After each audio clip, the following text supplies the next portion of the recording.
ಕಾರವಾರದಲ್ಲಿ ನಡೆದ ಜಿಲ್ಲಾ ಮಟ್ಟದ ಯುವಜನೋತ್ಸವದಲ್ಲಿ ಕಾರವಾರದ ಅಭಿಷೇಕ್ ಕಳಸ್ ಅವರು ಭಾಷಣ ಸ್ಪರ್ಧೆಯಲ್ಲಿ ಪ್ರಥಮ ಸ್ಥಾನ ಪಡೆದು ರಾಜ್ಯ ಮಟ್ಟಕ್ಕೆ ಆಯ್ಕೆಯಾಗಿದ್ದಾರೆ.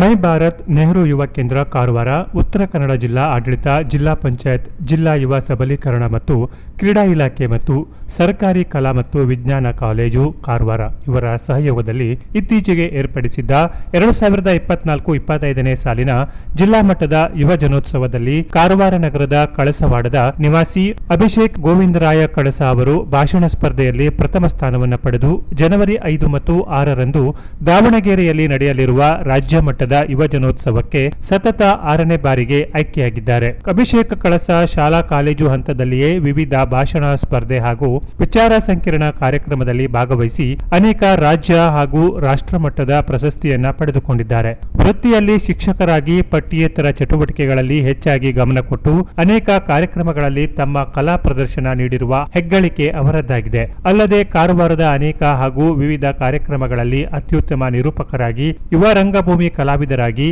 ರಾಜ್ಯ ಯುವ ಪ್ರಶಸ್ತಿ ಪುರಸ್ಕೃತರಾದ ಅಭಿಷೇಕ ಕಳಸ ಅವರು ಉತ್ತಮ ವಾಗ್ಮಿ ಕೂಡ ಹೌದು. ನಿರರ್ಗಳವಾಗಿ ಸಾಹಿತ್ಯ ಭರಿತ ವಾಕ್ಯಗಳ ಮೂಲಕ ಆ ವಿಷಯಕ್ಕೆ ತಕ್ಕಂತೆ ಭಾಷಣ ಮಾಡುವ ಮೂಲಕ ಕೇಳುಗರ ಮನಗೆಲ್ಲುತ್ತಾರೆ. ಪ್ರಾಥಮಿಕ ಹಾಗೂ ಪ್ರೌಢ ಶಿಕ್ಷಣದ ವಿದ್ಯಾರ್ಥಿಗಳಿಗೆ ತಮ್ಮ ವಿರಾಮದ ಅವಧಿಯಲ್ಲಿ ಸಾಂಸ್ಕೃತಿಕ ಅಭ್ಯಾಸದ ತರಬೇತಿ ನೀಡುವುದರ ಜೊತೆಗೆ ವ್ಯಕ್ತಿತ್ವ ವಿಕಸನ ವಿಷಯದ ಜೊತೆಗೆ ಉಪಯುಕ್ತವಾದ ಶಿಕ್ಷಣದ ಜ್ಞಾನವನ್ನ ನೀಡುತ್ತಾ ಬಂದಿದ್ದಾರೆ.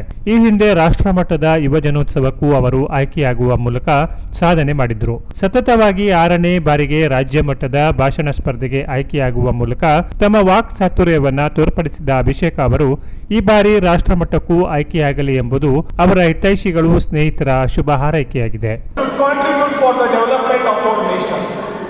The second plan is removing the traces of colonial mindset and inculcating ourselves to the true leadership and patriotism of our nation. The third plan is taking the pride in our legacy and heritage. My dear friends, being a responsible citizen, each and every one of our country should take pride in our legacy, in our heritage. We should take pride in our freedom movement. Because of our ancestors and because of the freedom struggle, we were able to get the freedom movement. We should take pride in the social reforms. The fourth plan is the strength of our country lies in the unity of our nation. Yes, India is a country which is always said that strength of our country in our diversity. United we stand, divided we fall.